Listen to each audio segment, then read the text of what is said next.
Mr. President, I rise to speak on the Public Finance and Audit Fossil Fuel Sponsorships Amendment Bill, and in doing so I want to commend the leadership of my colleague, the Honourable Tammy Franks, who has put this forward and who really, I think, has belled the cat on some of the very concerning associations between some of our state's big events and fossil fuel companies. It is of serious concern to the Greens, Mr. President, to see fossil fuel companies being able to hijack sporting events as a way of earning their social licence. And one that is, of course, one example of this that is, of course, great concern to the Greens is the Tour Down Under. Now, the Tour Down Under showcases South Australia to the world, and there's no question that it is a boost to our local economy. It has the added benefits of promoting healthy lifestyles and sustainable modes of transport.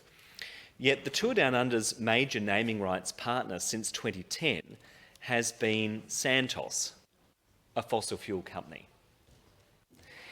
Now, it is appalling that a major cycling event, which should be about strengthening our state's green credentials, is being sponsored by a fossil fuel company, a polluting fossil fuel company.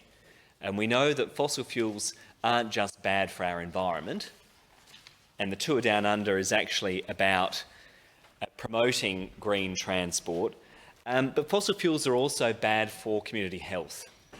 And again, the Tour Down Under is about promoting active transport, promoting cycling. This association is of serious concern, and Santos's sponsorship of this high-profile event buys considerable social licence. It allows the company to greenwash its polluting activities and paint itself as being community-minded. And indeed, this is an issue that I raised during my time on the Adelaide City Council. It has been a long-term issue of concern for the Greens. Surely the South Australian Tourism Commission can find an alternative sponsor for this event. Why does it have to be Santos? It's not appropriate. An Australian Conservation Foundation report revealed back in 2018 19 gas projects and facilities in Australia accounted for 81 million tonnes of climate pollution. Santos is part of that, Mr. President. Add this to the emissions from gas-fired power stations and our role as the world's leading exporter of liquefied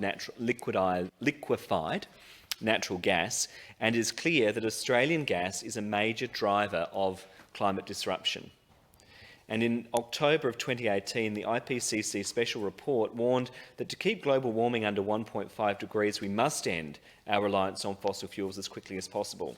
Expansion of the gas industry is simply incompatible with this target.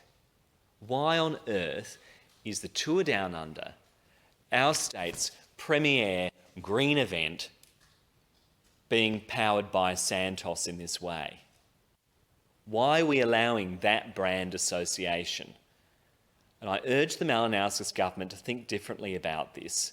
This is an opportunity for the government to put their money where their mouth is and to actually urge partnerships that are going to further the South Australian brand. Dumping fossil fuel sponsorship would show real climate leadership, and I know that the government is keen for South Australia to host the COP. If they're serious about that, can they really justify having this association with Santos? I mean, are they really serious about having the COP here in SA when Santos is the major sponsor of the Tour Down Under? I mean, that's a joke. So they really have to put their money where their mouth is. A state that prides itself on its environmental and renewable energy credentials should be a leader in ending fossil fuel sponsors. And this would set a precedent for other jurisdictions in Australia and across the world. Industries that are fueling the climate crisis should have no place in sports. And this isn't just an issue for us here in South Australia, Mr. President. In the UK, several arts institutions have dumped fossil fuel sponsors, including the Tate, the Royal Shakespeare Company, the National Theatre and the National Galleries of Scotland. The Edinburgh Science Festival has also imposed a blanket ban on sponsorship deals with fossil fuel companies. In Western Australia, there is now growing public pressure for Fringe World to end its sponsorship with Woodside and for the Perth Festival to dump Chevron. One has to question why fossil fuel companies are so desperate to associate themselves with popular events. They're doing it because we know that they are losing social licence.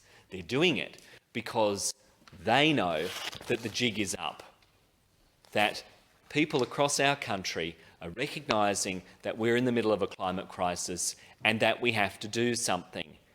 And no amount of airbrushing and corporate spin is going to change that reality. Another reason for South Australia to disassociate with fossil fuel companies, Mr. President, is the direct impact that global heating is already having on the tour down under, which will only be intensified as the climate crisis worsens. In 2020, the Vicious Cycle report, which was commissioned by the Australian Conservation Foundation, revealed the impact of the climate emergency on cycling, and in particular on the tour down under. It concluded that the impact of climate change on the event and on the sport in general is already evident, with extreme heat threatening the safety of participants and resulting in race disruptions. And of course, all South Australians have been dealing with extreme heat and record temperatures over February. Held in midsummer in a state that is highly vulnerable to climate impacts such as heat waves and bushfires, the future of the tour down under is being ironically threatened by fossil fuel companies like Santos. These are the companies that are driving the climate crisis, and these are the sorts of companies that are making events like the Tour Down Under less viable and sustainable into the future. I should say, of course, that the Tour Down Under is not the only event to have questionable associations. Who could forget Live Golf?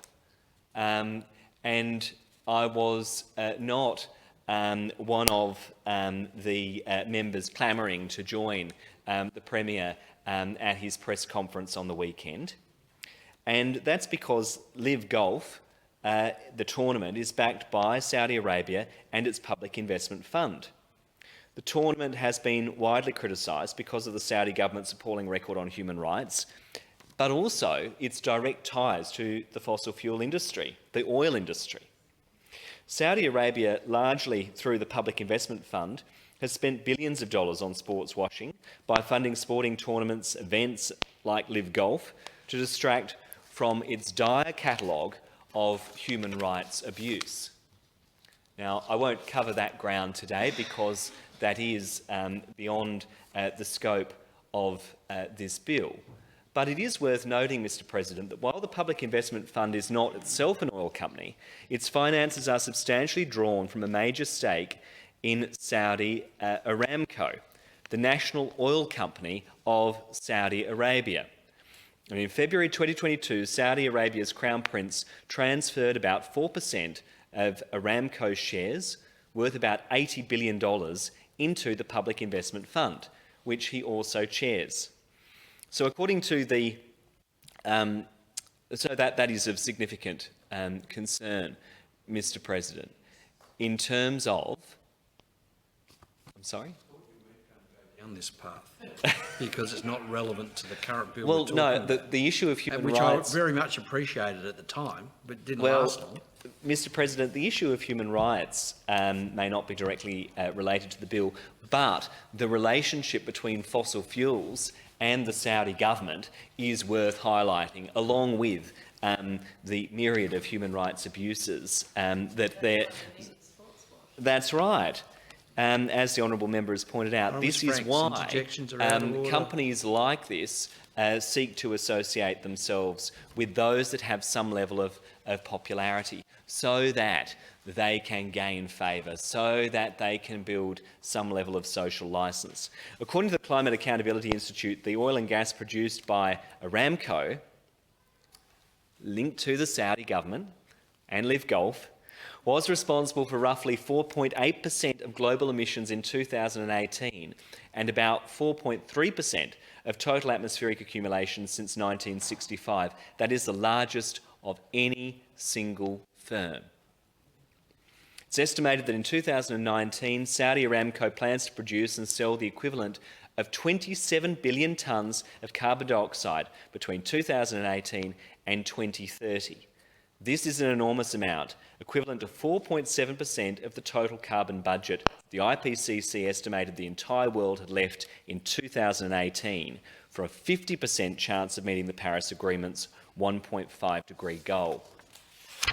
So, Mr. President, these are the companies that the Malinauskas Labor government is rolling out the red carpet to, without any consideration about human rights, without any consideration of the terrible effects on our climate and on our state brand.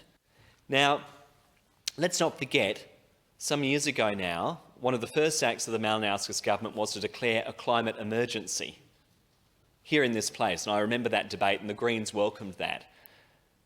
But emergency requires action. It's time for the Malinauskas government to show some leadership here and to dump Santos and to dump this association with fossil fuel companies. Ensure that our state's big events have sponsors that appropriately reflect the values of our state and our mission to take the climate crisis seriously.